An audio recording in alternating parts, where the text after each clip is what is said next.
2019च्या निवडणुकीत वंचित बहुजन आघाडीमुळेच आमचे उमेदवार पराभूत झाले असा दावा रोहित पवारांनी केलाय। देशातली लोकशाही टिकवायची असेल तर प्रकाश आंबेडकरांनी यावेळी योग्य भूमिका घ्यावी अशी विनंतीही रोहित पवारांनी केली आहे। दुसरीकडे संजय राऊतांनी प्रकाश आंबेडकर महाविकास आघाडीसोबत येतील अशी आशा व्यक्त केली आहे।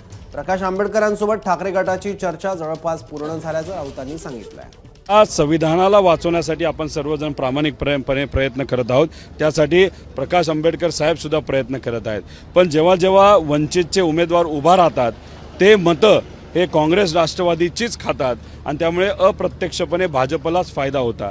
त्यामुळे प्रकाश आंबेडकर साहेबांनी जर आज यंदा खऱ्या अर्थाने भाजपच्या विरोधात भूमिका घेतली असेल, नाहीतर संविधान टिकावं असं त्यांना वाटत असेल, तर हे जे काही त्यांचे उमेदवार मतं खातात त्यामुळे भाजपला अप्रत्यक्षपणे फायदा होतो हे आपण 2019ला बघितलेलं आहे, आमदारकीला बघितलं, लोकसभेला बघितलेलं आहे।